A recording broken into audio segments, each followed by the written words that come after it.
నమస్తే, welcome to the fourth estate. నేను Devulapalli Amar.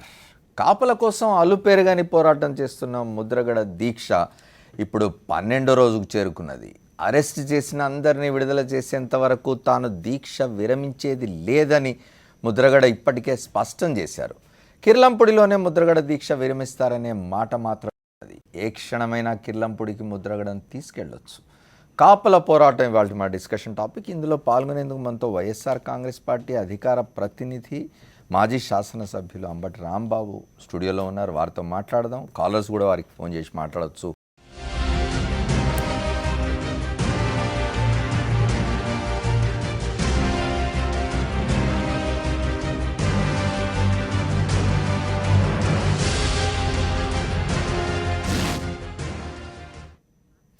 Arrest చేసిన కాపుల్ని విడిచిపెట్టేంత వరకు దీక్ష విరమించేది లేదని స్పష్టం చేసిన ముద్రగడ పద్మనాభం రాజమండ్రి ఆసుపత్రిలో తన దీక్షను కొనసాగిస్తూ ఉన్నారు. హామీల అమలు కోసం తన ఆందోళన కొనసాగుతుందని ఆయన స్పష్టం చేశారు. ముద్రగడ చేస్తున్న దీక్ష నేటికి 12వ రోజుకు చేరుకుంది. అరెస్ట్ చేసిన వారందరికీ బెయిల్ లభించింది. బెయిల్పై విడుదలైన కీలక అనుచరులు ముగ్గురు పద్మనాభాన్ని కలిసేందుకు ఆసుపత్రికి వస్తే పోలీసులు అడ్డుకున్నారు. ఇది కొత్త సమస్యకు కారణమవుతున్నది. ఈ వాదం పరిష్కారం అయితేనే ముద్రగడ దీక్ష విరమించవచ్చు. తన సొంత ఊరు కిర్లంపూడిలోనే దీక్ష విరమించాలని ముద్రగడ భావిస్తున్నారు. ముద్రగడ దీక్ష అనుచరుల ధర్నాకు సంబంధించిన మరిన్ని వివరాలని మా కరస్పాండెంట్ హరీష్ని అడిగి తెలుసుకుందాం. రాజమండ్రి నుంచి హరీష్, చెప్పండి, ముద్రగడ దీక్ష ఎప్పుడు విరమించే అవకాశం ఉంది? కిర్లంపూడికి ఆయన్ని ఎప్పుడు తీసుకెళ్తారు? మరి ఇది ముద్రగడ కొనసాగిస్తున్న దీక్ష ఇది వాళ్ళ 13వ రోజు. ఇప్పటి వరకు ఆయన దీక్ష కొనసాగుతూనే ఉంది. ఆయన ఏదైతే డిమాండ్లు పెట్టారో ఈ 13 మందిని అరెస్ట్ చేసిన వాళ్ళని విడుదల చేయటం, కొత్తగా కేసులు నమోదు చేయకుండా ఉండటం, ఆయన ప్రతిపాదించినట్టు ఏదైతే డిమాండ్ ఉందో దానికి అనుగుణంగానే ప్రభుత్వం 10 రోజుల తర్వాత ఒక నిర్ణయం తీసుకుంది. కొద్దిమంది ఈ బెయిల్ కి ఆటంకం లేకుండా అడ్డుకోమని చెప్పింది. అనుకున్నట్టే బెయిల్ అందరికీ దాఖలు చేశారు. ఆ అప్లై చేసిన దాంట్లో 8 మందికి మొదటిసారిగా బెయిల్ వచ్చింది. సాంకేతిక కారణాలతో ఇద్దరు పక్కన పెట్టారు. మరో 3 బెయిల్ మాత్రం పిటిషన్ డిస్మిస్ చేయడం జరిగింది. అయితే ఇవాళకి ఈ పరిస్థితులన్నీ కొలిక్కొచ్చినాయి. ఆ 3 కూడా రిలీజ్ అయ్యారు. ఈ టెక్నికల్ కారణాలతో పక్కన పెట్టిన వాళ్ళు కూడా బయటకు రావడం జరిగింది. అంటే 13 కూడా రిలీజ్ అయ్యారు. ఇవాళ సాయంత్రం 6 గంటలకు ఎవరైతే ముద్రగడ ప్రధాన అంచెలు కాపు చేసిన నాయకులు ఉన్నారో వాళ్ళ 3 కూడా విడుదల కావడం జరిగింది. అంటే పూర్తి స్థాయిలో ఏదైతే ముద్రగడ కోరుకున్నారో అది జరిగింది. అయితే బెయిల్ నుంచి బయటకు వచ్చిన వాళ్ళని ఆ జైలు దగ్గర నుంచి ఆసుపత్రికి రావడానికి, ఆసుపత్రిలో ఉన్న ముద్రగడ్డ పరామర్శించి కలవటానికి అనుమతి ఇవ్వలేదు. దాంతో వాళ్ళు జైలు దగ్గర బయటాయించి ఇప్పటికీ కూర్చున్నారు. గడిచిన 3 గంటలుగా ఈ స్తబ్దత ఇక్కడ కొనసాగుతూనే ఉంది. వాళ్ళని ఇక్కడికి అనుమతిస్తే అందరూ కలిసి ఎక్కడి నుంచి అయితే తీసుకొచ్చారో అదే కిర్లంపూడికి వెళ్లి అక్కడ దీక్ష విరమించే అవకాశం ఉందని గతంలో చెప్పడం జరిగింది. అదే పరిస్థితి కొనసాగుతుంది, కొద్దిసేపట్లో జరుగుతుందని ఊహించారు. అయితే సడన్ గా వాళ్ళని అనుమతించకపోవడంతో ఈ యథాస్థితి ఎక్కడికక్కడ ఆగిపోవడం జరిగింది. వాళ్ళు ఇప్పటికీ బయటాయించి ముద్రగడ కలుసుకుంటే తప్ప బయటికి వెళ్ళమని ఆ జేఏసీ నాయకులు చెప్తున్నారు. మరోవైపు ఇప్పటి వరకు ప్రతి అంశంలోనూ కలెక్టర్ గాని డిఐజీ గాని, అంటే ఎప్పుడైతే దీక్ష మొదలైన రోజు దగ్గర నుంచి ప్రతి రోజు వచ్చి తను కలిసే ఈ కలెక్టర్ గాని డిఐజీ గాని ఇవాళ దీక్ష విరమించే అవకాశం ఉంది అనుకున్న రోజున అసలు ఎందుకు కనిపించట్లేదు? ముద్రగడ కూడా అదే క్వశ్చన్ చేస్తున్నారు. ఇప్పటివరకు ఏదైతే మాట ఇచ్చారో కలెక్టర్ గాని ఇతర ఉన్నతాధికారులు గాని ఇప్పుడు ఎందుకు స్పందించట్లేదు? అదేవిధంగా తనను తీసుకురావడం పోలీస్ వెహికల్ లో తీసుకొచ్చారు. అంబులెన్స్ లో పంపిస్తానంటే తాను వెళ్ళేది లేదు. ఎలా తీసుకొచ్చారో అలా తీసుకెళ్లాలి, ఎక్కడి నుంచి తీసుకొచ్చారో అక్కడికే తీసుకెళ్లాలని ఆయన చెప్తున్నారు. అయితే వీటన్నిటికన్నా ప్రధానంగా ఈ జేఏసీ నేతలు ఎవరైతే ఉన్నారో వాళ్ళని తన దగ్గర కూడా ఇంతవరకు తీసుకెళ్లే ప్రయత్నం చేయలేదు. కలిసే అవకాశం కూడా పోలీసులు ఇవ్వలేదు. దాంతో ఈ స్తబ్దత కొనసాగుతుంది. హరీష్, ముద్రగడ ఈ 13 రోజులైంది ఇవాళకి ఆయన దీక్ష ప్రారంభించి. 13 మంది విడుదలతో ఆయన సంతృప్తి చెంది దీక్ష విరమించడానికి సిద్ధంగా ఉన్నారా? భవిష్యత్ కార్యక్రమం ఏంటి? అసలు సమస్య అట్లానే ఉంది కదా. ఇది ప్రధానంగా కేవలం జరిగిన అరెస్టులకు సంబంధించిన దీక్ష మాత్రమే. అసలు సమస్య అనేది ఆగస్టు వరకు కొనసాగుతుంది. ఎందుకంటే జస్టిస్ మంజునాథ కమిషన్ ఏదైతే ఉందో దాని గడువు ఆగస్టుతో ముగుస్తుంది. ఆ తర్వాత ఏం చేయాలన్న దాని మీద కార్యాచరణ ఆలోచించే అవకాశం ఉంది. ఈలోగా అరెస్టులు అప్పటి వరకు జరగవని చెప్పి మధ్యలో సిఐడి అరెస్ట్ చేయటం, ఈ 13 మందిని అదుపులో తీసుకోవటం, ఈ కారణాలతో వాళ్ళని వెంటనే విడుదల చేయాలి. ఆగస్టు వరకు ఏదైతే ముందు హామీ ఇచ్చారో ఆ హామీ నెరవేర్చే వరకు ఫర్దర్ అరెస్టులు జరగకూడదు. ఈ 2 అంశాలకు సంబంధించి మాత్రం ఇప్పుడు దీక్ష జరిగింది. ఆ దీక్ష ఇప్పుడు దాకా కొనసాగుతుంది. హరీష్, మీరే చెప్పినట్టుగా నిన్న మొన్నటి దాకా కలెక్టర్లు ఎస్పీలు వచ్చి ఆయన్ని కలుస్తున్న క్రమంలో వీళ్ళకు బెయిల్ వచ్చిన తర్వాత మళ్ళీ ఫ్రెష్గా అరెస్టులు ఏమీ ఉండవు అనే హామీ ఏమైనా ఇచ్చారా? లేదా మరి అటువంటి హామీ ఇంతవరకు అంటే ప్రత్యేకించి హామీ ఇవ్వలేదు. అయితే ఇప్పుడున్న పరిస్థితుల దృష్ట్యా ఏదైతే ముద్రగడ డిమాండ్ చేశారో దాదాపుగా ఆ డిమాండ్ నెరవేరినట్టు. ఎందుకంటే ఈ బెయిల్ తీసుకోవడంలో కూడా చాలా ట్విస్టులు ఎదురైనాయి. అనేక ఆటుపోట్ల మధ్య రకరకాల కారణాల మధ్య బెయిల్ రావడం జరిగింది. ముందు 8 మందికి సజావుగా బెయిల్ వచ్చింది, మిగిలిన 2కి రకరకాల కారణాలు సాగింది. ప్రధాన అనుచరులకు పూర్తిగా బెయిల్ పిటిషన్ డిస్మిస్ చేయడం జరిగింది. దాన్ని కూడా ఓవర్కమ్ చేసి మొత్తం ఇవాళ అందరికీ బెయిల్ తీసుకురావడం, అందరూ బయటికి రావడం జరిగింది. ఆఖరి నిమిషంలో మరికొద్ది సేపట్లో ఈ తతంగం పూర్తవుద్ది, ముద్రగడ ఇక్కడి నుంచి కాకుండా కిర్లంపూడి దీక్ష విరమిస్తారు అని దాదాపు అందరూ ఒక భావనకు రావడం జరిగింది. అదే పద్ధతిలో మొత్తం సెక్యూరిటీ భద్రతా బలగాలు కూడా సర్దుకోవడం కూడా మనకు కనిపించింది. కానీ మొత్తం పరిస్థితి ఒక కొలిక్కి వస్తుంది అనుకున్నాం. ఆఖరి నిమిషంలో పోలీసులే మళ్ళీ వీళ్ళని కలవరికపోవడంతో మళ్ళీ పరిస్థితి మోసుకొచ్చిందని చెప్పొచ్చు. అధికారులు కూడా ఎందుకు రావట్లేదు, ఎందుకు స్పందించలేదు అన్న విషయంలో కూడా స్పష్టత లేకుండా పోయింది. ఎందుకంటే ముద్రగడ ఉన్నప్పుడు రోజు కలెక్టర్ స్థాయి అధికారి కానీ డీజీ స్థాయి అధికారి కానీ ఎప్పటికప్పుడు మాట్లాడుతూ కలవటం జరిగేది, దీక్ష విరమించుకుని కోరటం జరిగేది. అయితే ఇవాళ ఆ విషయంలో కింది స్థాయి అధికారులు ఉన్నారు తప్ప ఉన్నత స్థాయి అధికారులు ఎవరు రాలేదు. ఎందుకు రాలేదు, దీక్ష విరమిద్దాం అనుకునే సమయంలో అనేది కూడా కనిపిస్తుంది. ఇప్పుడు హరీష్ ఆ ముగ్గురిని ఎందుకు ముద్రగడ పద్మనాభం గారిని కలవనివ్వడం లేదు? కారణం ఏం చెప్తున్నారు పోలీసులు? వాళ్ళు స్పష్టంగా చెప్పేది ఏంటి, మీకు బెయిల్ వచ్చింది, రిలీజ్ చేశారు, మీరు బయటికి వెళ్ళిపోవాలి తప్ప ఆసుపత్రికి వెళ్ళి ఆయన కలవడానికి వీల్లేదని చెప్తున్నారు. అంటే దానిలో లా అండ్ ఆర్డర్ సమస్య కింద క్రియేట్ చేసే అవకాశం ఉంది. వాళ్ళని బయటకు వెళ్ళినప్పుడు వాళ్ళు చెప్పారు అసలు ఇంత ఉద్యమం జరిగింది, అరెస్ట్ అయింది, ఈ కారణం అంతా తమ నాయకుడిని కలుసుకోవడానికే. అదే జరిగినప్పుడు తాము బయటికి వెళ్ళి ఉపయోగం ఏముందని చెప్పి వాళ్ళు అక్కడే బయటాల్సిన జరిగింది. ఆయన్ని కలుసుకుని జరిగిన అంటే ఈ కార్యాచరణ అంతా మాట్లాడుకుంటే తప్ప ఏ విధంగా దీక్ష విరమించాలి, ఎలా ముందుకెళ్ళాలి అనేది మాట్లాడుకుంటే తప్ప బయటికి వెళ్ళేది లేదని వాళ్ళకి స్పష్టంగా చెప్తున్నారు. అదే విషయాన్ని పోలీసులు ఎట్టి పరిస్థితుల్లో ఇక్కడ జరిగిన ప్రసక్తి లేదు, మిమ్మల్ని విడుదల చేసాం, బెయిల్ వచ్చింది, మీరు బయటికి వెళ్ళాలి తప్ప ముద్రగడని ఇక్కడికి వచ్చి హాస్పిటల్లో వచ్చి కలిసే పరిస్థితి ఉండకూడదని వాళ్ళు స్పష్టం చేస్తున్నారు. ఇంత ముందు విడుదలైన 10 మంది కలుసుకున్నారా ముద్రగడ గారిని? లేదు, వాళ్ళు కూడా కలుసుకునే అవకాశం లేదు. వాస్తవ పరిస్థితి ఏంటంటే ఇవాళ వీళ్ళ ముగ్గురు రిలీజ్ అయిన తర్వాత వాళ్ళ 10 వీళ్ళ ముగ్గురు 13 కలిసి ఆయన దగ్గరికి వచ్చి ఆయన డిమాండ్ ఏదైతే ఉందో ప్రభుత్వం నెరవేర్చినట్టే ఆయన స్పష్టంగా తెలియపరచడానికి 13 హాజరు కావాల్సి ఉంటుంది. ఆ పరిస్థితి ఇక్కడ కనిపించలేదు అమరు. ఎందుకంటే వీళ్ళ ముగ్గురినే ప్రధానమైన అనుచరుల్ని కలవడానికి అవకాశం లేదు. ఇంకా మిగతా 10 కూడా కలిసే ప్రయత్నం కూడా చేయనట్టే కనిపిస్తుంది. ఎందుకంటే వీళ్ళ ముగ్గురిని బయట చేశారు, అక్కడ కూర్చునే పరిస్థితి తీసుకొచ్చారు. ఇంకా మరి ఆ 10 మంది కూడా ఇప్పటి వరకు రాలేదు. ఒకవేళ వీళ్ళకి అనుమతిస్తే అప్పుడు వాళ్ళు కూడా వచ్చి కలిసే పరిస్థితి వస్తుందేమో మరి. Okay, thank you Harish, thanks for the updates. ఇదేదో పరిష్కారం అవుతుంది అనుకుంటున్న సమయంలో మళ్ళీ మొదటికి తెచ్చుకుంటున్నట్టుగా ఉంది ప్రభుత్వం సమస్యను. ఎందుకు చేస్తున్నారు ఇట్లా, ఎందుకు ఇంత జటిలం చేసుకుంటున్నారు అనేది కూడా మాట్లాడదాం. రాంబాబు గారు ఉన్నారు, ఎవరైనా కాలర్స్ కూడా మాట్లాడచ్చు. రాంబాబు గారికి ఏమైనా ప్రశ్నలు ఉంటే వేయచ్చు. 0402331070 ఫోన్ చేయొచ్చు. అట్లాగే ఇంకో నంబర్ కూడా ఉంది 23310716, 0402331070 లేదా 040233107016. ఈ నంబర్స్ కాల్ చేసి అంబటి రాంబాబు గారితో మాట్లాడచ్చు, వారితో మాట్లాడదాం. రాంబాబు గారు చెప్పండి, 13 రోజుల పాటు 13 మంది బెయిల్ కోసం ఉద్యమం చేయాల్సి వచ్చింది. ఎట్లా చూడాలి దీన్ని? ప్రభుత్వం ఎందుకు ఇంత మొండిగా వ్యవహరిస్తుంది అనిపిస్తుంది? అంటే ఇప్పుడు అసలు ప్రభుత్వం ఏమి సాధించింది, చంద్రబాబు నాయుడు గారు ఏమి సాధించిందో ఒకసారి చంద్రబాబు నాయుడు గారు ప్రభుత్వం ఒకసారి ఆత్మవిమర్శ చేసుకోవాలి. 9వ తారీఖున దీక్ష ప్రారంభించారు, 13వ తారీఖు చేరింది. ఈ లోపల ముద్రగడ పద్మనాభం గారు ఇల్లును పగలగొట్టి, తలుపులు పగలగొట్టి తీసుకొచ్చి హాస్పిటల్లో పెట్టారు.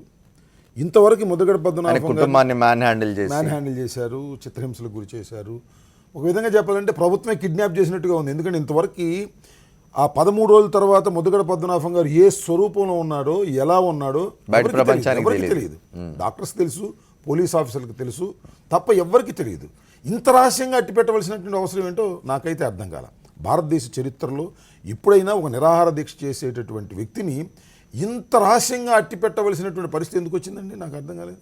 ఇప్పుడు మీరు చూశారు, ముందు కేసీఆర్ గారు నిరాహార దీక్ష చేశారు, మరి నిమ్స్లో ఉన్నారు, చాలామంది వెళ్ళేవాళ్ళు, కలిసేవాళ్ళు, విజువల్స్ వచ్చేసి చూసేవారు.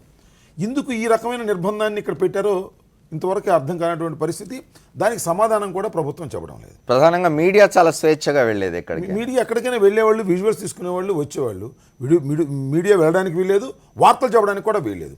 వార్తలు చెబితే వాటిని మేము నిషేధిస్తామనో లేకపోతే మరో రకంగానో అన్అఫిషియల్గా బెదిరించినటువంటి సందర్భాలు ఉన్నాయి. కానీ ఆ బెదిరింపులు కూడా లొంగనటువంటి సాక్షి లాంటి వాటిని ఆ ఎంఎస్ వాళ్ళ మీద ప్రెషర్ చేసి వాటిని అన్నింటినీ కూడా టెలికాస్ట్ ఆపేశారు. ఇప్పటికి కూడా టెలికాస్ట్ రావడం లేదు చాలా చోట్ల.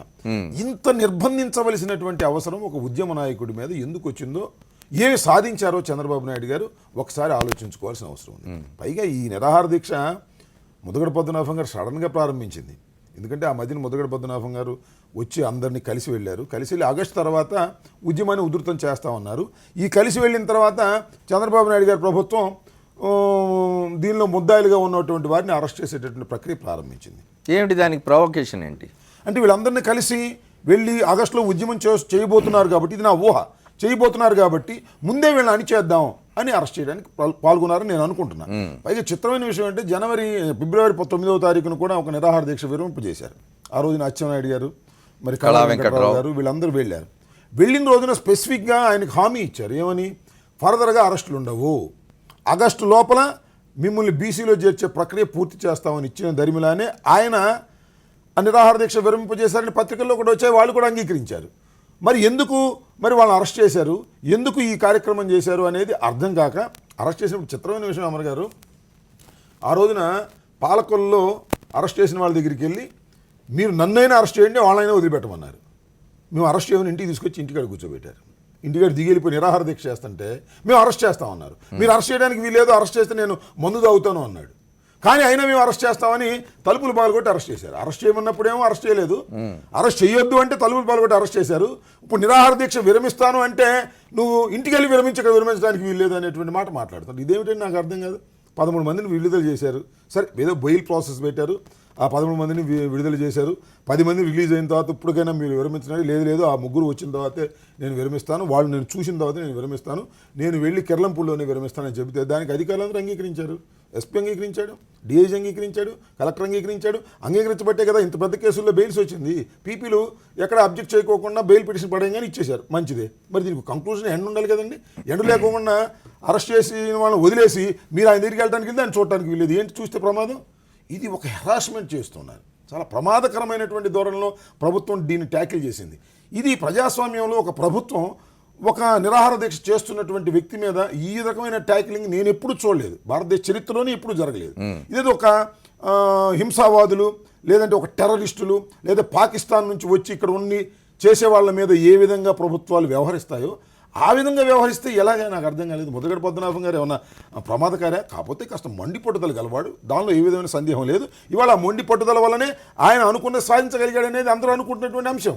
ఇదేదో మొట్టమొదటి రోజే ఈ బెయిల్ ఇచ్చేసి పంపించేస్తాము అని అంటే ఈ గొడవ ఉండేది కాదు కదా. ఫర్దర్గా మేము అరెస్ట్ చేయమని చెప్పి ఉండేది కాదు కదా. 13 రోజుల తర్వాత ఏం సాధించారు మీరు? ఇది చాలా అన్యాయమైనటువంటి పద్ధతుల్లో ప్రమాదకరమైన ధోరణిలో చంద్రబాబు నాయుడు గారు దీన్ని డీల్ చేస్తున్నారు. చాలామందిని హింసించే కార్యక్రమం చేస్తున్నారు. ప్రజాస్వామ్య పద్ధతులు ఏది పాటించడం. ఓకే, ముద్రగడ పద్మనాభం గారు టెర్రరిస్ట్ కాదు, ఆయన ఒక ఇష్యూ, ఒక సమస్యను తీసుకొని ఆయన పోరాటం చేస్తున్నారు.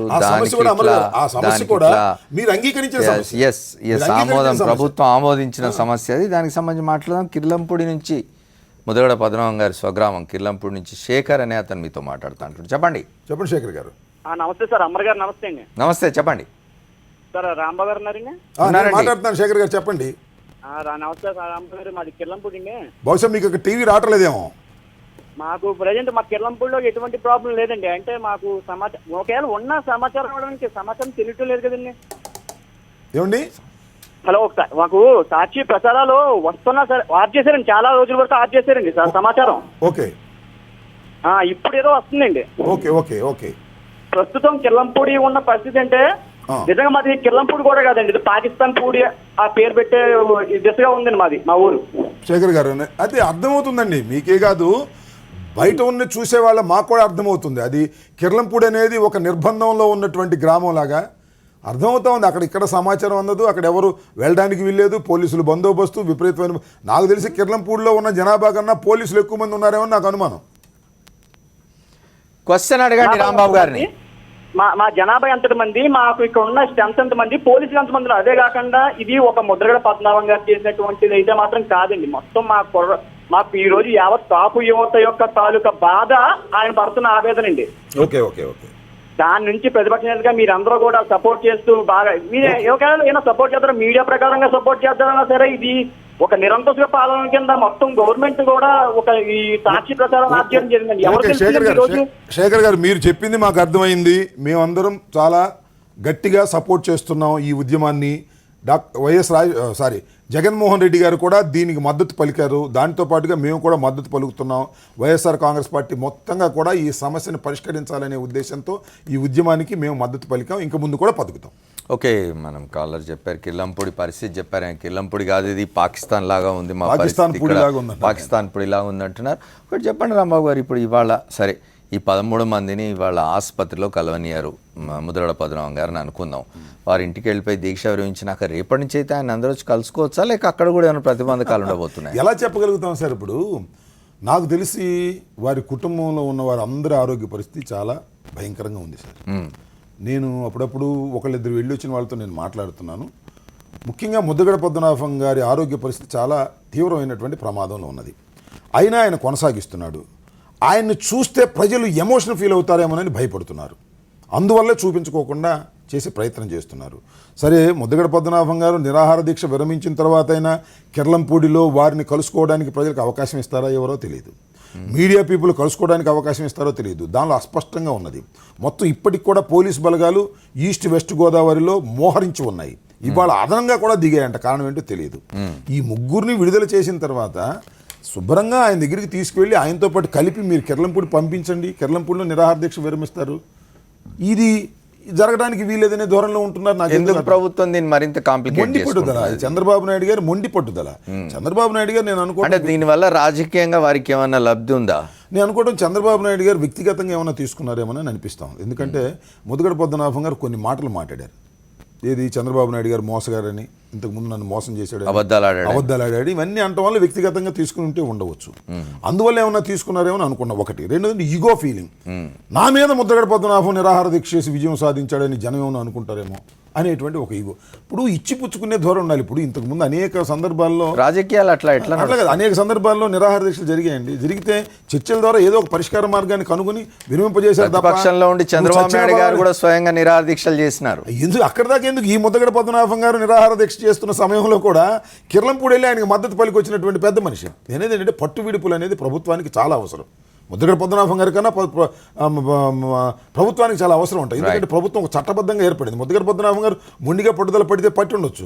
అలా కాదని చెప్పవలసినటువంటి బాధ్యత, చర్చించవలసినటువంటి బాధ్యత, ప్రజలను కలుసుకునేటువంటి బాధ్యత లేకోకుండా ఒక మొండి పట్టుదలతో ఆయన గెలవడానికి వీల్లేదు, నేనే గెలవాలనే ఒక అహంతో ముఖ్యమంత్రి వ్యవహరించడం, కాపుల పట్ల నిరంకుశంగా ఉండటం చాలా ప్రమాదకరమైనది. విశాఖపట్నం నుంచి శ్రీనివాస్ మీతో మాట్లాడుతూ అంటున్నారు. అడగండి శ్రీనివాస్ గారు, రాంబాబు గారిని ఏమడుగుతారు? సార్ నమస్తే సార్, రాంబాబు గారు. నమస్తే శ్రీనివాస్ గారు, చెప్పండి సార్. మీరంటే మాకు అభిమానం సార్, జగన్ గారు అభిమానం సార్ మేము. చెప్పండి శ్రీనివాస్ గారు. సార్ ఏం లేదు సార్, చంద్రబాబు నాయుడు గారికి మొదటి నుంచి అలవాటే సార్ ఈ హామీలు ఇవ్వటము, మాట తప్పటం. అవును. దీనివల్ల ఆయన జగన్కి ఎక్కడ మైలేజ్ వస్తుందేమనేసి భయపడేంటంటే సాక్షి టీవీ ప్రసారాలు రాకుండా, ఉద్యమం కూడా ఎక్కడ జనాలు చూడకుండా చేస్తున్నారు సార్. అవును. ఇలాంటి మాత్రం చాలా అమానుషం సార్. ఈ విధంగా చేయడం ప్రభుత్వం యొక్క హేయమైన చర్యగా మేము భావిస్తున్నాం సార్. వెరీ గుడ్ శ్రీనివాస్ గారు. అందరికీ తెలుసు, బహుశా ఈ పూట ఏమన్నా మీకు ప్రసారాలు వస్తున్నాయేమో. మొన్నటి దాకా కూడా రాలేదు సాక్ష్య ప్రసారాలు. ఒక ప్రజాస్వామ్యంలో ఒక ఛానల్ యొక్క ప్రసారాలను ఆపివేయాలని రాజ్యాంగ వ్యతిరేకంగా, రూల్స్కి వ్యతిరేకంగా ప్రవర్తించినటువంటి చంద్రబాబు నాయుడు గారికి తప్పనిసరిగా ప్రజలు బుద్ధి చెప్తారు. కాపులకు సంబంధించినటువంటి ఈ ఉద్యమంలో ఆయన వ్యవహరించినటువంటి తీరు చాలా ప్రమాదకరమైనటువంటి తీరు. ఈ తీరును కూడా నాట్ ఓన్లీ కాపుస్, రాష్ట్రంలో ఉన్న ప్రజాస్వామ్య వాదులందరూ ఖండించవలసిన అవసరం ఉందని శ్రీనివాస్ గారు మీ ద్వారా. ప్రచార ప్రసార మాధ్యమాలతో ఆంధ్రప్రదేశ్ ప్రభుత్వం వ్యవహరిస్తున్న తీరును గత 2 సంవత్సరాలుగా చూస్తున్నాం మనం.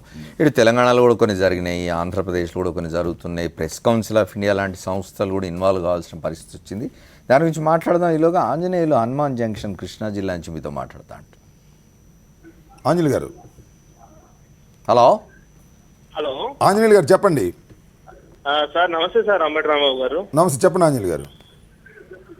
సార్ ఇప్పుడు మిగతా ముగ్గురు కూడా వాళ్ళని రిలీజ్ చేశారు కదా సార్ బెయిల్ మీద. నెక్స్ట్ కార్యాచరణ ఏ విధంగా ఉంటుంది ముద్రగడ పద్మనాభం గారిది? ఎందుకంటే 13 రోజులు అయిపోయింది సార్. మాకు చాలా ఇదిగా ఉంది. అసలు ఏం జరుగుతుంది, 13 రోజుల నుంచి అసలు ఆయన పరిస్థితి ఏంటి, ఎలా ఉన్నారు హాస్పిటల్లో, అసలు మాకు ఎటువంటి విజువల్స్ కానీ ఏమి కదలేదు, చూపించలేదు సార్. సాక్షి ఆంజనేయులు గారు, నంబర్ 1 ఆంజనేయులు గారు మీరు హనుమాన్ జంక్షన్ అంటే కొంచెం దగ్గరలోనే ఉన్నారు కదా, ప్రయత్నం ఏమైనా చేశారా రాజమండ్రి వెళ్ళడానికి? హలో, రాజమండ్రి వెళ్ళడానికి ప్రయత్నం అయితే చేశాం సార్. ఏం జరిగింది? హలో చెప్పండి. మీరు ప్రయత్నం చేస్తే ఏం జరిగింది అని అడుగుతున్నారు. అంటే మేము మళ్ళీ అక్కడ యాక్చువల్గా అంతకుముందు తుని టైంలో మేము వెళ్ళాం సార్ అక్కడి వరకు. తర్వాత రాజమండ్రి వెళ్తే పెద్ద పెద్ద వాళ్ళని అక్కడికి వెళ్ళనివ్వట్లేదు, హాస్పిటల్ నుంచి పంపించేస్తారు, అసలు లోపలికి వెళ్ళడానికే ఎంటర్ కానివ్వట్లేదు అని పెద్ద పెద్ద మహామహులే అక్కడ మన మధ్య విహెచ్ గారు వెళ్ళారు, ఆయన అక్కడ నిర్బంధించేశారు. ఇంకా మాలాంటి వాళ్ళు అసలు ఏమన్నా అక్కడికి వెళ్ళగలుగుతామా లేదా అనే ఉద్దేశంతో మేము ఆగిపోవాల్సిన పరిస్థితి ఏర్పడింది. ఓకే, ఆంజనేయులు గారు అడుగుతున్నారు కార్యాచరణ ఏముండబోతుంది. ఇప్పుడు ఏమి జరుగుతుందో ఎవ్వరికి తెలియదండి. ఇప్పుడు రాజమండ్రిలో ఆయన ఉన్నటువంటి ఆసుపత్రిలో ఏమి జరుగుతుందనేది ఎవ్వరికి తెలియదు. ప్రపంచానికి తెలియకోకుండా ఉండేందుకు తగు జాగ్రత్తలు చంద్రబాబు నాయుడు గారి ప్రభుత్వం తీసుకుంది. ఎందుకు తీసుకుందో తెలియదు. ఎందుకంటే నిరాహార దీక్ష చేస్తున్నప్పుడు ఆయన పరిస్థితి ఎలా ఉన్నదో ప్రపంచానికి తెలియవలసినటువంటి బాధ్యత ఉన్నది. కానీ అది తెలియకోకుండా జాగ్రత్త పడ్డారు. చిత్రమైన విషయం ఏంటంటే ఆ రూమ్లోకి వెళ్ళేటటువంటి డాక్టర్స్, ఆ రూమ్లోకి వెళ్ళేటటువంటి నర్సులు, ఆ రూమ్లోకి వెళ్ళేటటువంటి పోలీసు వారి దగ్గర నుంచి కూడా సెల్ ఫోన్స్ తీసేసుకున్నారు, తీసుకుని బయట పెట్టారు. పైగా జామర్స్ పెట్టారట. ఏమిటి అన్యాయం? అంతకుముందు మీరు ఒకసారి చూసారు లేదు, ఒక విజువల్ వచ్చింది బయట నుంచి, ఎవరో సెల్లో తీశారు, బహుశా ఎవరో హాస్పిటల్లో ఎవరో తీసి బయట పంపించాడు. ఎందుకంటే ఆయన సెలైన్ ఎక్కించుకోమని చెప్పేసి బలవంతం చేసి ఆయన నేను చచ్చిపోదా కానీ నేను సెలైన్ ఎక్కించుకొని తల బాదుకుంటున్న దృశ్యాలు బయటకు వచ్చినాయి. ఇలాంటి సంఘటనలు ఎన్నో జరిగి ఉంటాయి లోపల, దానిలో ఏ విధమైన సందేహం లేదు. ఇవన్నీ బయటకు వస్తే ప్రజలు ఎమోషనల్గా ఫీల్ అయ్యి చంద్రబాబు నాయుడు గారిని తిడతారనే ఉద్దేశంతోనో ఆయన విమర్శిస్తారనే ఉద్దేశంతోనో అవి రాకోకుండా ప్రజాస్వామ్యంలో అడ్డుకున్నాడంటే ఏమిటంటే నాకు అర్థం కాలేదు. ఒక నిరాహార దీక్ష అనేది ఒక పద్ధతిలో జరుగుతున్నటువంటి అంశం, అదేమి చట్ట వ్యతిరేకమైంది కాదే. మీరు నిజంగా 9 తారీఖు ప్రారంభిస్తే 6 రోజులు 7 రోజులు అయిపోయిన తర్వాత మీరు తలుపులు పాల్గొనడం తప్పలేదు, ఎందుకంటే ఆయన చనిపోయే ప్రమాదం ఉంది కాబట్టి. చాలామంది ఏమంటారంటే, అమర్ గారు మీరు చూడండి, చాలామంది తెలుగుదేశం వాళ్ళు ఏమంటున్నారంటే నేను చచ్చిపోతాను మందు బాటలు పుచ్చుకున్నాడు అందుకని మేము పగలగొట్టామంటున్నారు. ఎందుకన్నా నేను చచ్చిపోతానని? మీరు పగలగొట్టుకొస్తే నేను తాగుతా అన్నాడు తప్ప నేను తాగుతానని అనలేదు. ఆత్మహత్య చేసుకుంటాను అనలేదు. వక్రీకరించేటువంటి ప్రయత్నం చేస్తున్నారు కొంతమంది. కాపులకు సంబంధించినటువంటి ఎమ్మెల్యేలని మంత్రుల్ని ఉపయోగించి చంద్రబాబు నాయుడు గారు ఆయన విమర్శించేటటువంటి ధోరణి చాలా ప్రమాదకరమైన దశకు తీసుకువెళ్ళాయి. ఇవాళ జరుగుతున్నటువంటి పరిస్థితి ఏంటంటే ప్రభుత్వం మన ముద్రగడ పద్మనాభం గారు ఏ డిమాండ్స్ అయితే పెట్టారో ఆ డిమాండ్స్ అన్ని అంగీకరించారు, తాత్కాలికంగా వాళ్ళని వదిలారు. భవిష్యత్తులో కూడా కేసులు పునరాలోచించి న్యాయబద్ధంగా చేస్తామని కూడా ఒక హామీ ఇచ్చారు. మరి ఇవాళ ఆయన కలవడానికి ఎందుకు ఒప్పుకోవట్లేదు నాకు అర్థం కాలేదు. అంతా చేసి ఇది ఎందుకు చేయట్లేదు? చంద్రబాబు నాయుడు గారు ఫీల్ అవుతారు. వెంకన్న తాటిపత్తి నుంచి మాట్లాడుతా అంటున్నారు, రాంబాబు గారితో మాట్లాడండి. వెంకన్న గారు చెప్పండి. హలో, సార్ రాంబాబు సార్ నమస్తే అండి. చెప్పండి వెంకన్న గారు. అదే ఇప్పుడు పద్మనాభం గారి కోసం మనం మాట్లాడుతానండి. ఏమండి? పద్మనాభం గారి కోసం మాట్లాడదామండి. అవునండి చెప్పండి. పద్మనాభం గారి కోసం మాట్లాడదానండి. మాట్లాడండి వెంకన్న గారు. నేను ఇప్పుడు జగన్ అభిమాని అండి నేను. ఓకే. అదే ఇప్పుడు మనకి ఈ ఉద్యమం ఇప్పుడు అవుద్ది అంటారండి, ఇంకా మామూలుగా ఇంకా అవదంటారా? ఇంకా అది యాక్చువల్గా తాత్కాలికంగా ఇప్పుడు ఏదైతే ముద్రగడ పద్మనాభంగా నిరాహార దీక్ష చేస్తున్నారో ఆ డిమాండ్లు నెరవేరాయి. ప్రధానమైన డిమాండ్ కాపుల్ని బీసీలో చేర్చేది ఆగస్టు తర్వాత ఆలోచిస్తామన్నారు. ఇది తాత్కాలికంగా జరుగుతున్నటువంటి ఒక ఒడంబడిక ప్రకారం జరుగుతుంది. ఇది సుదీర్ఘకాలం కొనసాగుతుందని నేను భావిస్తున్నాను. ఎప్పుడైతే చంద్రబాబు నాయుడు గారు ఇచ్చినటువంటి హామీని పూర్తిగా నెరవేరుస్తారో అప్పుడు ఉద్యమం ఆగుతుంది తప్ప లేకపోతే ఉద్యమం ఆగదనేది నా అభిప్రాయం. ఓకే వెంకన్న గారు. వెంకన్న గారికి స్పష్టంగా అర్థమై ఉంటుంది. కానీ ఇదే మనం ఇంతకుముందు మాట్లాడుకుంటున్నాం, మొత్తం మీడియాని బ్లాక్అవుట్ చేయడం. మనం గతంలో చూసినాం, దాదాపు 14 సంవత్సరాల పాటు తెలంగాణలో ప్రత్యేక రాష్ట్రం కోసం ఒక ఉద్యమం జరిగింది. ప్రత్యేక రాష్ట్రాన్ని వ్యతిరేకిస్తూ ఉన్న పాలకులున్న సమయంలో, ప్రభుత్వం ఉన్న సమయంలో కూడా ఇక్కడ ఆందోళన జరుగుతూ ఉంటే, ఇక్కడ ఉద్యమాలు జరుగుతుంటే, ఇక్కడ నిరాహార దీక్షలు జరుగుతుంటే మీడియా చాలా స్వేచ్ఛగా చూపించింది. ఎక్కడ ఏది ఆపినట్లేదు. ఎక్కడైనా మీడియా తనకు తాను నియంత్రించుకొని ఉండొచ్చు తప్ప ప్రభుత్వాలు ఎప్పుడు ప్రతిబంధకాలు సృష్టించిన సందర్భం లేదు. ఎందుకు ఇట్లా జరుగుతున్నది? కాపుల సమస్య అంటే తెలంగాణ రాష్ట్రం కావాలన్న దానికంటే కూడా ఒక జటిలమైన లేదా ప్రభుత్వానికి కొరుకుడుబడని మింగుడుబడని ప్రభుత్వాన్ని ఇబ్బంది పెట్టే సమస్యనా? ఇది ఎందుకనో ఈ ధోరణి చంద్రబాబు నాయుడు గారు మొన్న ఈ మధ్యన 2 సంవత్సరాల క్రితం ముఖ్యమంత్రి అయిన దగ్గర నుంచి ఆయన ధోరణిలో చాలా విపరీతమైన మార్పు వచ్చిందండి. ప్రజాస్వామ్య విలువలు కళ రాసేస్తున్నారు. రైట్. బహుశా నేను అనుకోవటం ఆయన ఒక అభద్రతాభావంలో ఉన్నారని అనుకుంటున్నాను. ఎందుకంటే ఆయన అధికారంలోకి వచ్చిన దగ్గర నుంచి ఆయన చేస్తున్నటువంటి తీరు అప్రజాస్వామికంగా ఉందనేది మానసికంగా ఆయనకి తెలుసు. ఎందుకంటే ఆయన ఇచ్చిన హామీలు నెరవేర్చుకోలేకపోయారు. చేస్తున్నటువంటి విధానాలు ఒకటి, నేను నీతిమంతుడు అంటాడు, ఎక్కడేమో అవినీతి చేస్తుంటాడు, నేను అసలు ఎవరిని కొనలేదంటాడు, ఓటుకు నోటు కేసులో స్పష్టంగా అర్థమవుతుంది. ఇవన్నీ ప్రజలకు తెలియకోకుండా ఉండాలనేటువంటి తాపత్రయం ఒకటి. రెండో అంశం ఏంటంటే ముద్రగడ పద్మనాభానికి ఇచ్చినటువంటి హామీని నిలబెట్టుకోలేకపోయారు. ఎందుకంటే కాపులకు ఇచ్చిన హామీ ఒకటండి, మళ్ళీ ముద్రగడ పద్మనాభం గారు నిరాహార దీక్ష చేస్తున్నప్పుడు కొన్ని హామీలు ఇచ్చారు, అవి నిలబెట్టుకోలేకపోయారు. ఇవన్నీ మీడియా చూపిస్తే ప్రమాదం అనేటువంటి భయం ఆయనలో అంతర్గతంగా ఉన్నట్టుగా అనిపిస్తూ ఉన్నది. లేకపోతే మీడియాని నియంత్రిస్తుంచండి, మీడియాలో ఆయన ఏం కావాలంటే చెప్పుకోవచ్చు, చూపించకపోతే మమ్మల్ని ఎందుకు చూపించాలని అడిగే హక్కు కూడా ఆయనకు ఉంటుంది. కానీ ఇవాళ ముద్రగడ పద్మనాభం గారు నిరాహార దీక్ష వ్యవహారంలో ఈ 12-13 రోజుల పాటు ప్రభుత్వం అనుసరించినటువంటి విధానం ప్రజాస్వామ్యంలో ఉన్న ప్రతి వాళ్ళు ఖండించవలసిందేనంట నేను. ఎందుకంటే మీడియా ఛానల్స్ ఆపేశారు, లోపలికి ఎవరిని వెళ్ళనివ్వలేదు. అసలు నిజంగా నాకు ఒక ఆందోళన ఉంది. అసలు ముద్రగడ పద్మనాభం గారు ఏ స్థితిలో ఉన్నాడు, అక్కడ మాట్లాడే స్థితిలో ఉన్నాడా, మాట్లాడే స్థితిలో లేడా, ఆయన స్వరూపం ఎలా ఉంది, ఇంతమంది అన్నట్టు ఆయన ఎట్లా ట్రీట్ చేస్తున్నారు కూడా తెలియని పరిస్థితి. బాలకృష్ణ తెనాలి నుంచి మాట్లాడుతున్నారు మీతో. బాలకృష్ణ గారు చెప్పండి. హలో సార్, నమస్తే సార్. నమస్తే బాలకృష్ణ గారు చెప్పండి. సార్ అసలు ఇది ప్రభుత్వం సార్, అసలు మాకు భయం వేసిపోతుందండి ఈ ప్రభుత్వంలో ఉండాలంటే. అసలు ఈ ముద్రగడ గారి విషయంలోనే కాదు సార్, అసలు ఆయన చేసిన పనులు అసలు ఇప్పుడు వరకు ఏముంటాయి సార్. అసలు ముద్రగడ గారిని అసలు ఆయన ప్రకారంగా అసలు ఏది చేశారండి, ఆయన అడిగినవి చేయమన్నారు ఆయన. బాలకృష్ణ గారు మీరు చెప్పింది భయాందోళనకు గురి అవుతున్నటువంటి సందర్భం ఈ ఒక్క విషయంలోనే కాదు, ఇది పరాకాష్ట. ఎందుకంటే ఇవాళ ఎమ్మెల్యేలు ఏం చెప్తే పోలీసులు అదే వింటున్నారు. ఏదైనా గొడవ జరిగితే తన్నులు తిన్నవాడి మీద కూడా తిన్నవాడి మీదే ముద్దాయిగా పెట్టి కేసులు పెట్టి లోపలికి పంపిస్తున్నారు. మరి ఒక విధంగా మ్యాన్ హ్యాండిల్ కూడా కొన్ని చోట్ల చేస్తున్నారు. పోలీసు వ్యవస్థని తెలుగుదేశం పార్టీ తన గూండా వ్యవస్థగా వినియోగించుకునేటటువంటి ప్రయత్నం ఇవాళ చేస్తున్నది. ఆల్మోస్ట్ ఆల్ సిన్సియర్గా ఉండే ఐపీఎస్ ఆఫీసర్లు, ఐఏఎస్ ఆఫీసర్లని తీసుకెళ్ళి నాన్ ఫోకల్లో పెట్టి ఎవరైతే తమకు అనుకూలంగా ఏదైతే చెప్తే అది చేస్తారో, రూల్స్కి విరుద్ధంగా చేయగలుగుతారో వాళ్ళ ఫోకల్ పోస్టులో పెట్టి వాళ్ళ ఈ తతంగం అంతా చేస్తున్నాడు చంద్రబాబు నాయుడు గారు. చాలా దౌర్భాగ్యమైనటువంటి పాలన. భారతదేశంలో ఏ రాష్ట్ర ప్రభుత్వము అందించలేనటువంటి ఒక నిరంకుశమైనటువంటి పాలన చంద్రబాబు నాయుడు గారు చేస్తున్నారు. ఆ క్రమంలోనే ఇవాళ కాపు ఉద్యమాన్ని కూడా చర్చల ద్వారా పరిష్కరించుకోకుండా అణిచివేతకు చేసే ప్రయత్నం చేస్తున్నారు. అణిచివేయటం వల్లే కాపులందరూ ఒక ఐక్యమైన శక్తిగా ఏర్పడక అనివార్యమైనటువంటి పరిస్థితి వాళ్ళ రాష్ట్రంలో ఏర్పడుతున్నది. ఓకే, శ్రీనివాస్ పోలవరం నుంచి మాట్లాడుతూ అంటున్నారు మీతో. చెప్పండి శ్రీనివాస్ గారు. అట్లున్న వాళ్ళందరికీ నమస్కారం అండి. చెప్పండి. ఇప్పుడు ఈయన కులాల్లో చిక్కు పెట్టాడండి మెయిన్ చంద్రబాబు నాయుడు గారు. అవును. ఎలాగంటే కాపులను బీసీలో చేరుస్తాం, బీసీని ఎస్సీలో చేరుస్తాం, ఎస్సీని ఎస్టీలో చేరుస్తాం, ఇంకా ఇంకా ఇంకా అంతకు మించి ఇంకేమీ లేవు కదా రిజర్వేషన్స్. అలా రకంగా మొత్తం మీద జనాలను మోసం చేసి, మొత్తం టోటల్ గా జనాన్ని మోసం చేసి ఆయన పదవిలోకి రావడానికి చూస్తున్నాం. ఈ రోజు చూసుకుని జనాలను రోడ్డు మీద ఇబ్బందులు పెట్టడంలో మామూలుగా కాదండి, కేసులు పెట్టించి అనధికారులు తెలియని వాళ్ళ మీద కూడా కేసులు పెట్టించే పరిస్థితి వచ్చింది. ఈ దుర్మార్గమైన పాలన ఎంతకాలం ఉంటుంది, ఎంతకాలం కావచ్చు జనానికి అర్థం కావట్లేదు, మాకు అర్థం. ప్రజలు నానా ఇబ్బందులు పడుతున్నారండి ఈరోజు. శ్రీనివాస్ గారు, నిజమే మీరు చెప్పిన మాట నిజం. ఎన్నికలకు ముందు చంద్రబాబు నాయుడు గారు కులాల వారీగా ఇచ్చారు. ఏంటి, బ్రాహ్మణులకు సంబంధించి ఒకటే వాగ్దానం ఇచ్చారు, కాపులకు సంబంధించి ఒకటే వాగ్దానం ఇచ్చారు, ఇంకొకరికి ఇంకొక కులానికి మరొక వాగ్దానం ఇచ్చారు, మరి దోబీలకు మరొక వాగ్దానం ఇచ్చారు. అందరినీ రిజర్వేషన్లో మార్పులు తీసుకొస్తామని హామీ ఇచ్చి అధికారంలోకి వచ్చిన తర్వాత ఒక్కటి కూడా చేసే ప్రయత్నం, కనీసమైన ప్రయత్నం కూడా చేయకపోవటం వల్లనే ఈ ఉద్యమాలు వస్తున్నాయనేది నా అభిప్రాయం.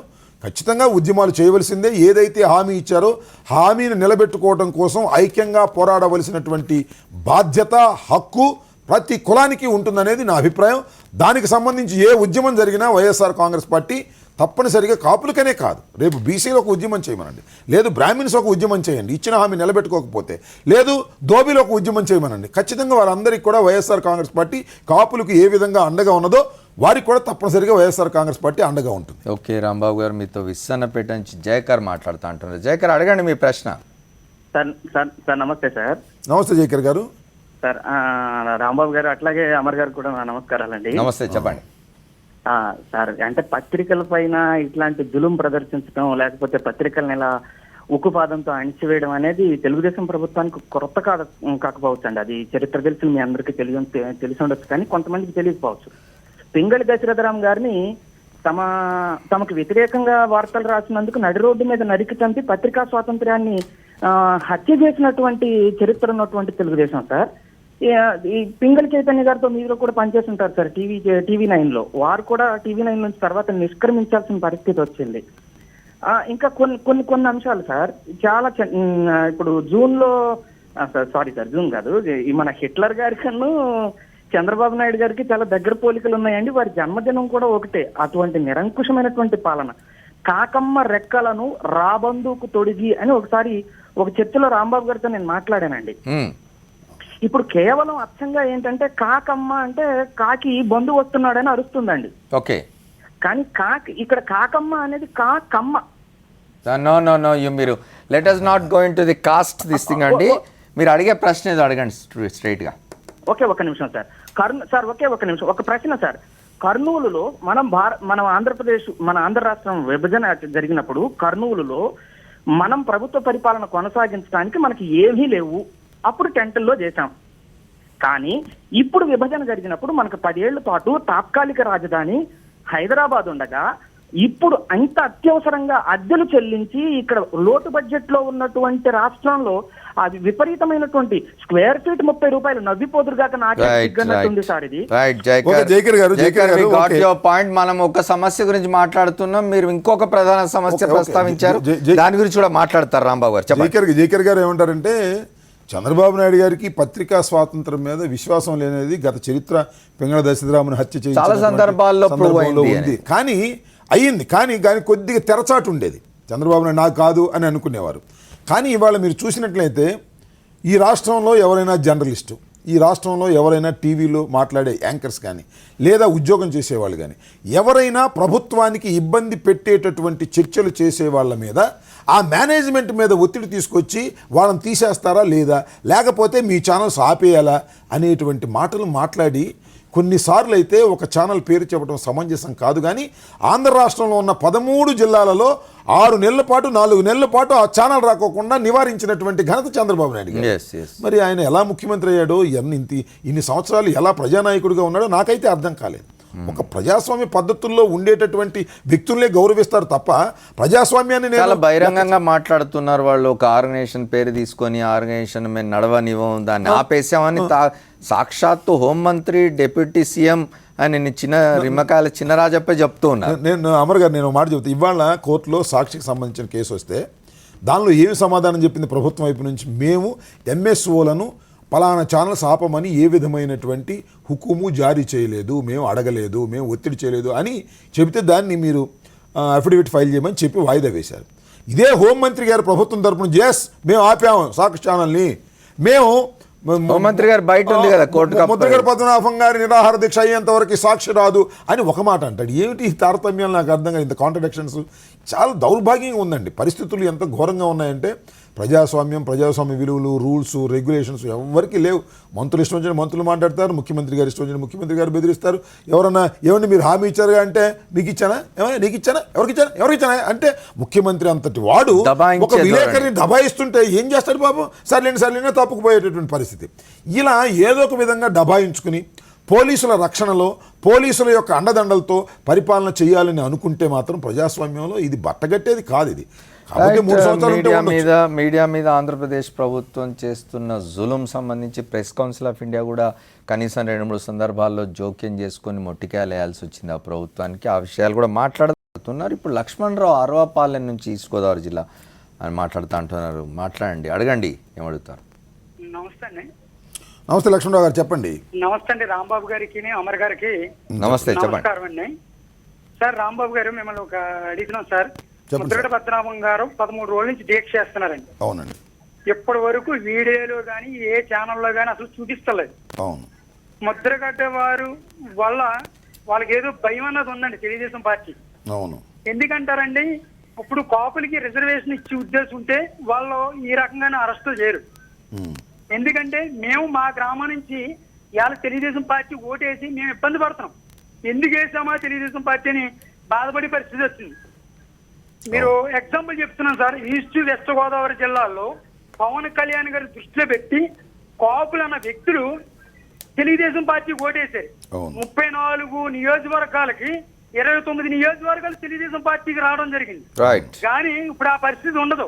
ఇలా కాపులు అందరూ బాధపడుతున్నారు, తెలుగుదేశం పార్టీ వేసిన వ్యక్తులు అందరూ బాధపడుతున్నారు. ఏమిటండి 13 రోజుల నుంచి ఆ ముద్రగడ వారిని టీవీలో చూపించరు, ఏ ఛానల్లోనూ చూపించరు. అంటే మేము ఏదైనా చూడాలంటే సాక్షి ఛానల్ చూడాలి, నెంబర్ 1 ఛానల్ చూడాలి. అంతకు తప్ప మాకు ఏ ఛానల్లో చూసినా ఈ ముద్రగడ్డ పద్మనాభం గారు లైవ్ రాదు. మాకు ఈ దౌర్భాగ్యం ఏంటో అర్థం అవ్వట్లేదు. ఓకే రాంబాబు గారు మాట్లాడతారు. అదే ఇప్పుడు దాకా కూడా చర్చ జరుగుతూ ఉన్నది. నిజమే రాంబాబు గారు, ఇప్పుడు ఈస్ట్ వెస్ట్ గోదావరి జిల్లాలో దాదాపు 25 ఏళ్ల పాటు తెలుగుదేశానికి దూరంగా ఉన్న ఒక సామాజిక వర్గం 34 స్థానాల్లో 29 స్థానాలు తెలుగుదేశం పార్టీకి కట్టబెడితే ఇట్లా వ్యవహరించడాన్ని ఎట్లా చూడాలి? దుర్మార్గం సార్ అది. నాకు కూడా చంద్రబాబు నాయుడు గారికి ఏమన్నా మెంటల్గా బ్యాలెన్స్ తప్పాడేమని అనిపిస్తూ ఉంది. ఎందుకంటే తాను అధికారంలోకి రావడానికి ప్రధానంగా కారణమైనటువంటి కాపుల మీద ఇంత కర్కశంగా వ్యవహరించవలసినటువంటి అవసరం లేదు. దానికి మార్గాలు ఉన్నాయి. 1-2 సార్లు చర్చించవచ్చు, మాట్లాడవచ్చు, ప్రతినిధులు పంపవచ్చు. ఇలా చర్చలకు బదులు నొక్కేయాలని, హింసించాలని ప్రయత్నం చేయడం చాలా దురదృష్టకరం అండి. ఇప్పుడు ఆయన చెప్పినట్టుగా కొన్ని ఛానల్స్ చూపిస్తున్నాయి, ఏది అందుబాటులో ఉన్నంత వరకు సమాచారం వస్తున్నాయి. ఆ ఛానల్స్ని ఎంఎస్ వాళ్ళ దగ్గర కట్ చేశారు. రిమైనింగ్ ఛానల్స్ ఉన్నాయే. నాకు పెద్ద ఆశ్చర్యకరమైన విషయం ఏంటంటే, నా ప్రెస్ మీటు జగన్మోహన్ రెడ్డి గారికి సంబంధించి లైవ్ ఇస్తున్నారంట ఒక ఛానల్ ఏదో. వెంటనే ఇంటెలిజెన్స్ వాడి దగ్గర నుంచి ఫోన్ వచ్చేసింది, మీరు అది చూపిస్తే మీ ఛానల్ కట్ చేయించుతామని. ఆపేసారు వాళ్ళు. బాధపడుతున్నారు, మేము చూపించలేకపోతున్నాం సార్ అంటున్నారు. ఇలాంటి విపరీతమైన ఆంక్షలు పెట్టవలసిన అవసరం ఏముందండి? ఇదేమన్నా ఎమర్జెన్సీ పీరియడ్? ఎమర్జెన్సీ పీరియడ్లో కూడా ఇంత ఆంక్షలు లేవు. సరే, ఎమర్జెన్సీ తర్వాత ఎమర్జెన్సీ పీరియడ్లో సెన్సార్షిప్ ఉండింది. ఆ సెన్సార్షిప్ తప్పు అని తర్వాత ఇందిరాగాంధీ ప్రభుత్వం ఒప్పుకున్నది. ఎమర్జెన్సీ తర్వాత ఏం జరిగిందో ఇందిరాగాంధీకి తెలుసు కదా, భారతదేశంలో ఎంత ఐక్యత వచ్చిందో. అనేది ఏంటంటే, ఒక కులాన్ని, ఒక వర్గాన్ని కావాలని నువ్వు అణిచేస్తుంటే ఎలా చూస్తూ ఊరుకుంటారు? ఇందాక ఇప్పుడు లక్ష్మణరావు గారు మాట్లాడినట్టుగా అందరూ నీకు ఓట్లు వేశారు, నిన్ను గెలిపించారు, అధికారంలోకి వచ్చావు. అధికార దండాన్ని నేను ఉపయోగించి కాపుల్ని భస్మం చేస్తాను, కాపుల్ని నాశనం చేస్తాను, కాపుల్ని విడగొట్టేస్తాను, ముద్రగడ పద్మనాభం చనిపోయినా పర్వాలేదు అనే మాటలు మాట్లాడుతుంటే ఏమిటిది ప్రజాస్వామ్యం? ప్రజాస్వామ్యంలో ఉండదగినటువంటి ముఖ్యమంత్రి అయిన చంద్రబాబు నాయుడు గారు. నేను అనేది అంటే, చంద్రబాబు నాయుడు గారు ఇస్ సీనియర్ మోస్ట్. ఒకసారి ఆలోచించుకోండి, మీరు చేస్తున్న తప్పు ఇది, మీ విధానం తప్పు. దాదాపు 40 ఏళ్ల లెజిస్లేటివ్ రాజకీయాల అనుభవం, బ్రహ్మాండమైన మాటలు చెబుతున్నావు, ఆచరణలో ఉంది. ఇవాళ వాళ్ళు ముగ్గురిని వదిలిపెట్టారు మీరు, వాసిరెడ్డి, యేసుదాసుని, వీళ్ళని. వాళ్ళు జగన్ ఆయన పేరేంటి, ముద్రగడ పద్మనాభం గారిని చూడటానికి వీళ్ళేదని నిబంధన ఏంటంటే నాకు అర్థం కాదు. ఆయన డిమాండ్ మేరకు మీరు వదిలిపెట్టిన తర్వాత ఆయన హాస్పిటల్లో అంటే చూస్తే వాళ్ళు ఏడ్ చేసి ఎమోషనల్ ఫీల్ అయ్యే పరిస్థితులు ఏమన్నా ముద్రగడ పద్మనాభం గారు ఉన్నారేమో నాకు అనుమానం కలుగుతూ ఉంది. ఇలాంటి చాలా మందికి ఆ సందేహం కలుగుతున్నది. ముద్రగడ పద్మనాభం అసలు ఏ షేప్లో ఉన్నారు, ఆసుపత్రిలో ఆయన పట్ల ఎట్లా ప్రవర్తించారనేది భయం కూడా బయట ఆందోళన కలిగిస్తున్నది. మీడియాలో ఈ వార్తలు అవి రాకుండా చేయడం కంటే కూడా ఈ వార్తల్ని దాచిపెట్టడం అనేది మరింత ప్రమాదకారి అని చెప్పి ప్రభుత్వం గుర్తించాల్సిన అవసరం ఉంది. ఇంకోటి రాంబాబు గారు, ఇంతకుముందు కాలర్ గారు పవన్ కళ్యాణ్ ప్రస్తావన తెచ్చినారు. పవన్ కళ్యాణ్ కావచ్చు, లేకపోతే దాసనారాయణరావు గారు కావచ్చు, చిరంజీవి కావచ్చు, ఇంకోళ్ళు కావచ్చు, అక్కడ ముద్రగడ పద్మనాభం దీక్ష చేస్తూ ఉంటే ఇంత నిర్బంధం మధ్యన ప్రభుత్వం ఇన్ని ఆంక్షలు పెట్టి బయటకి ఏం తెలియకుండా చేస్తున్న సమయంలో మీరంతా హైదరాబాద్లో పార్క్ హయాత్లో 7 నక్షత్రాల హోటల్లో కూర్చొని చర్చలు చేయడంలో ఏమన్నా అర్థం ఉందా? అసలు ఖచ్చితంగా అర్థం ఉందని నేను భావిస్తున్నాను. ఎందుకంటే మీరు చూసినట్టయితే దాసనారాయణరావు గారు, చిరంజీవి గారు ఇద్దరు ఒకే సామాజిక వర్గంలో పుట్టారు. వాళ్ళు కోరుకుంటే పుట్టింది కదా, పుట్టారు, భగవంతుడు పుట్టించాడు. Birth is not your choice. కానీ దురదృష్టవశాత్తు వాళ్ళిద్దరి మధ్యన ఏవో కొన్ని సంబంధ బాంధవ్యాలు సరిగా లేవు. లేకపోయినప్పటికీ కూడా ఒక కులాన్ని, తమ కులాన్ని ఇంత దారుణంగా అణిచివేస్తుంటే ప్రజలు సమాధానం చెప్పుకోవాల్సిన అనివార్యమైన పరిస్థితి వారికి వచ్చింది. వచ్చి వారు కలుసుకున్నారు. మీరు అన్నారు ఇందాక 7 హోటల్లో 7 నక్షత్రాల హోటల్లో కలుసుకోవడం ధర్మమేనని. మేము అనుకునేది అంటే, నేను బాగా దానిలో నిమగ్నమైపోయి పనిచేసినటువంటి వ్యక్తిని వాళ్ళని కలిపే కార్యక్రమం. ఎందుకంటే నేనేదంటే ఎవరింటికాడన్నా కలవాలని అనుకున్నాం. కానీ విభేదాలుగా ఉన్నటువంటి వీరిని ఒకరింటికాడ దిగితే ఒకరింటికాడ మళ్ళీ తేడా వస్తుందేమోనని అందుబాటులో ఉన్నటువంటి హోటల్ని ఏదని సంప్రదిస్తే నా ప్రశ్న ఏమిటంటే మీరు అందరు కలిసి అక్కడికి పోవచ్చు కదా రాజమండ్రి. మేము అంతకుముందు మేము వెళ్ళాం సార్, మేము వెళ్తే మమ్మల్ని అరెస్ట్ చేశారు బొత్స సత్యనారాయణ గారి మమ్మల్ని. మేమేమన్నా అంటే 13వ తారీఖున సమావేశమైన తర్వాత మన దాసనారాయణరావు గారు, చిరంజీవి గారు 2 రోజుల వ్యవధిలో మీరు సమస్యను పరిష్కరించకపోతే మేము తదుపరి కార్యక్రమం తీసుకుంటామని 13వ తారీఖున అంటే 15వ తారీఖున చర్చలు ప్రారంభించారు. ఓకే, చర్చలు ప్రారంభించారు కదా అని మేము అనుకుంటే చర్చలు ప్రారంభిస్తారు, మళ్ళీ కంక్లూడ్ చేస్తారు, చర్చలు ప్రారంభిస్తారు, కంక్లూడ్ చేస్తారు. అక్కడి నుంచి మాకు సమాచారం ఏమిటంటే కలెక్టర్లతో మాట్లాడారు, బాధ్యులైనటువంటి వాళ్ళు ఎస్పీతో మాట్లాడారు, డిఐజీతో మాట్లాడారు. సార్ సమస్య పరిష్కారం అయిపోయింది సార్, దాని ఇంప్లిమెంటేషన్ పార్ట్లో ఉన్నాము అని అంటే ఇందులో మంత్రులు కొన్ని స్టేట్మెంట్స్ ఇచ్చారు. దాని మీద మళ్ళీ రియాక్ట్ అయ్యాం.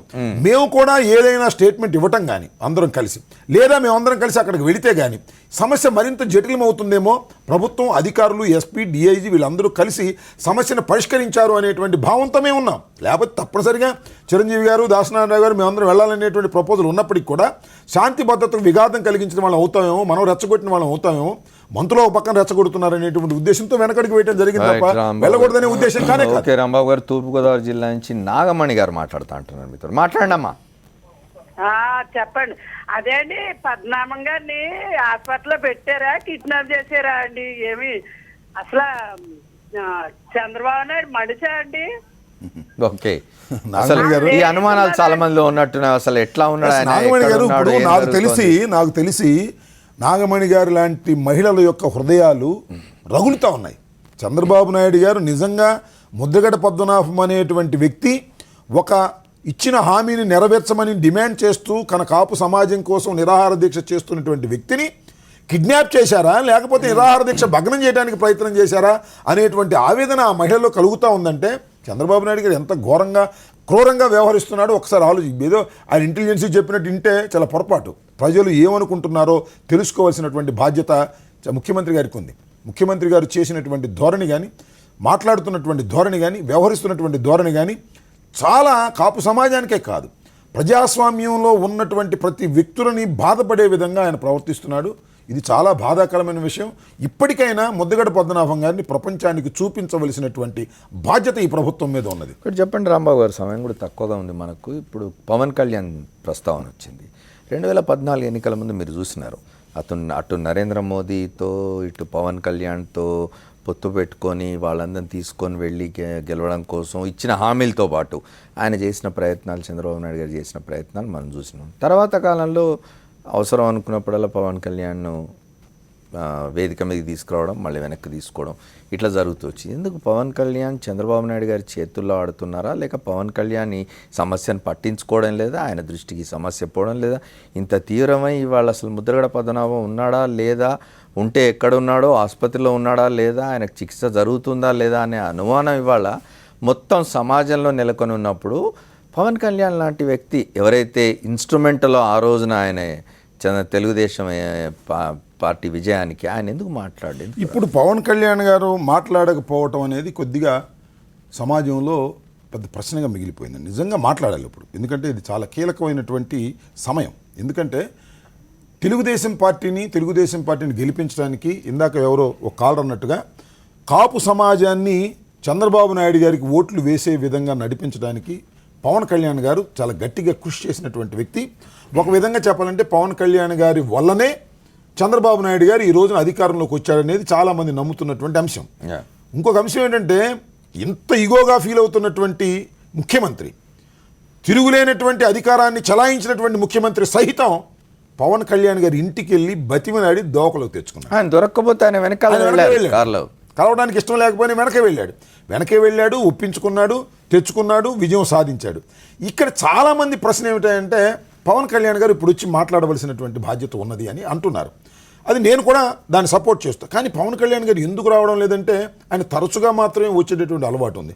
బహుశా ఆయన ఏమైనా అనుకుంటున్నారేమో, ఒక కులాన్ని సపోర్ట్ చేస్తే ఆ కులముద్ర పడిపోతుందని అనుకుంటున్నారేమో నాకు అనుమానం. కాకపోతే ఏంటంటే ఈ కులానికి ప్రమాదం వచ్చినప్పుడైనా మీరు మాట్లాడకపోతే తప్పు అవుతుంది పవన్ కళ్యాణ్ గారు అనేది నా ఉద్దేశం. బహుశా తర్వాత అయినా మాట్లాడతారని నేను ఆశిస్తున్నాను.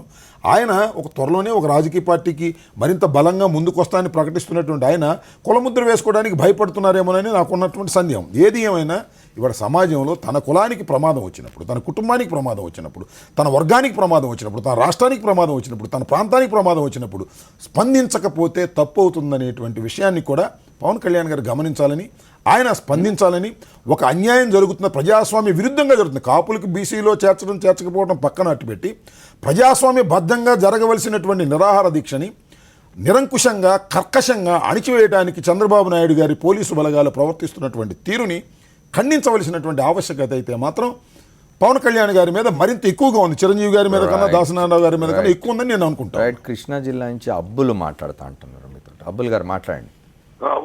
అమర్రామారావు గారు. చెప్పండి సార్ అబ్బుల్ గారు. అమర్రామారావు గారు చెప్పండి. నమస్తే అమర్రామారావు గారు. నమస్తే చెప్పండి సార్ అబ్బుల్ గారు. అంటే మీరు ఒకసారి చిన్న విషయం అండి, మీరు ఏం జరుగుతుందంటే చంద్రబాబు చేసిన వాగ్దానం మీద ఆయన నిరాదీక్షకి వెళ్ళారు. అవును. దానికి నానా తంత్రాలు పడతా అదే వదిలేశారు. వాగ్దానాలు మాకు ఎగనిస్ట్ ఆయన రాజశేఖర రెడ్డి గారు మాకు ఎగనిస్తారు. ఓకే.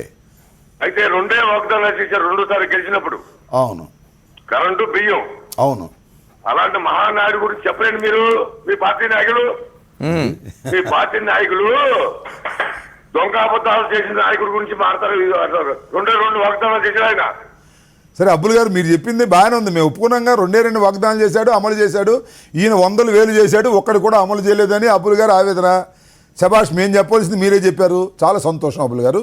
2004 ఎన్నికలప్పుడు రాజశేఖర రెడ్డి గారు చేసింది ఒకటే వాగ్దానం, ఉచిత కరెంటు. దానితో పాటు ఇంకా అనేకమైన అంటే ఆయన అనేది ఏంటంటే, ఆయన కోపం ఎక్కడ వచ్చిందంటే రాజశేఖర రెడ్డి గారి గురించి చెప్పరేంటి అంటున్నారు. మీరు చెప్పుకోరేంటి మీ పార్టీ వాళ్ళు? కానీ ఈ చర్చ దాని మీద ప్రారంభిస్తే అలాగే చెబుదు కాబట్టి దాని మీద ప్రారంభించలేదు. కాబట్టి రాజశేఖర రెడ్డి గారి గురించి నేను చెప్పవలసిన అవసరం లేదు. ఆయన ఒక మహానుభావుడు. ఇచ్చిన వాగ్దానాలు నెరవేర్చారు, ఇవ్వని వాగ్దానాలు నెరవేర్చారు. అందువల్లే రెండవసారి అధికారంలోకి వచ్చారు. ప్రజల మెప్పు పొందారు. ప్రజల హృదయాల్లో చిరస్థాయిగా నిలిచిపోయే విధంగా ఆయన మిగిలాడనేది వాస్తవం. చంద్రబాబు నాయుడు గారు 100,000 ఇచ్చినా ఒక్కటి కూడా సంపూర్ణంగా చేయకోకుండా చరిత్రహీనుడుగా ఆయన మిగులుతాడనేది చరిత్ర రేపు చెప్పబోయే సత్యం. రాంబాబు గారు, చివరిగా చెప్పండి, ఇవాళ ఉన్న స్థితి మనం చూస్తున్నాం. ముద్రగడ పద్మనాభం గారు ఇంకా ఆసుపత్రిలో ఉన్నారు. ఆ 13 మంది ఎవరు రిలీజ్ అయితే అని డిమాండ్ చేశారో వారిని చివరికి ప్రభుత్వం ఆ ఒత్తిడికి లొంగి రిలీజ్ చేసినప్పటికీ ఆయన్ని కలవనివ్వడం లేదు. ఇంకా వారు ఆసుపత్రి దగ్గరనే ఉన్నారు, ఆ విడుదలైన వాళ్ళంతా. ఈ పరిస్థితిని ఎట్లా చూడాలి? సమాప్ చేయాలి. ఇది చాలా ప్రమాదకరమైన ధోరణి అండి. ప్రభుత్వం, నేను ముఖ్యంగా ముద్రగడ పద్మనాభం గారితో చర్చలు జరిపినటువంటి పోలీసు అధికారులు, కలెక్టర్ గారు, ఎవరైతే అధికారులు ఉన్నారు, ఎవరు రాజకీయ నాయకులు ఎవరు వెళ్ళలేదు, మంత్రులు ఎవరు వెళ్ళలేదు. ఎందుకంటే పోయినసారి మంత్రులు, రాజకీయ నాయకులు వెళ్ళి హామీ ఇచ్చి హామీని నెరవేర్చడంలో విఫలమయ్యారు. కాబట్టి ఈసారి వాళ్ళు వెళ్ళే సాహసం కూడా చేయలేదు. ముద్రగడ పద్మనాభం గారికి వారి ముఖం చూపించడానికి కూడా సాహసం చేయలేదు. బహుశా ముద్రగడ పద్మనాభం గారు కూడా రాజకీయ నాయకుల్ని నమ్మను, ఈ మంత్రులు నేను నమ్మను, చంద్రబాబు నాయుడు గారు నేను నమ్మను, అధికారులు వస్తే నేను నమ్ముతాను అన్నాడేమని నాకు అనుమానం. కాబట్టి అక్కడ ఎస్పీ గారు, కలెక్టర్ గారు వెళ్ళి ఏమైతే హామీలు ఓరల్గా ఇచ్చి చేశారో వాటిని ఇంప్లిమెంట్ చేయవలసిన బాధ్యత కూడా అధికారుల మీద ఉన్నదనే వాస్తవాన్ని మీరు గమనించండి. అంతా అయిపోయిన తర్వాత చివరిలో క్లైమాక్స్లో మీరు ఈ రకంగా వ్యవహరించడం అనేది ఎంతవరకు పద్ధతి ఇది? కాబట్టి ప్రభుత్వం పునరాలోచించుకుని ఈ రాత్రికే ముద్రగడ పద్మనాభం గారి దీక్షను విరింపజేసే విధంగా సన్నాహాలు చేసి ఖచ్చితంగా 13 మందిని ఆయన దగ్గర తీసుకెళ్లి ఆ 13 మంది కిర్లంపూడి వెళ్ళి ఆ కిర్లంపూడిలో నిరాహార దీక్ష విరమించడం ద్వారా దీనికి తాత్కాలిక తెర వేయవలసిందిగా ప్రభుత్వానికి ఈ సందర్భంగా. థ్యాంక్ యూ రాంబాబు గారు, థ్యాంక్ యూ. మీరు ఇవాళ చర్చలో పాల్గొని మాతో మాట్లాడినందుకు. రాజమండ్రిలో పరిస్థితి చూస్తే ఇంకా ముద్రగడ పద్మనాభం గారు దీక్ష కొనసాగిస్తూనే ఉన్నారు. విడుదలైన 13 మంది ఆయన్ని కలవడం కోసం బయట వేచి ఉన్నారు. ఆయన్ని కలవనివ్వడం లేదా విడుదలైన వారిని ఈ యథాతథ స్థితి కొనసాగుతున్నది. మీడియా నోళ్లు నొక్కి, మీడియా కళ్ళ గంతలు కట్టి, మీడియా ఇవేవి చూపించకుండా చేసి ప్రభుత్వం తానేమన్నా సాధిస్తాననుకుంటే పొరపాటు. సమస్యను పరిష్కరించడం కోసం వెంటనే ఆ విడుదలైన 13 మందిని కూడా ముద్రగడ పద్మనాభం గారితో కల్పించి ఆయనతో మాట్లాడించి వారిని కిర్లంపూడి పంపించే ఏర్పాటు ప్రభుత్వమే చేస్తే మంచిదనేది అందరి అభిప్రాయం. ఇది వాళ్ళ 4th ఎస్టేట్.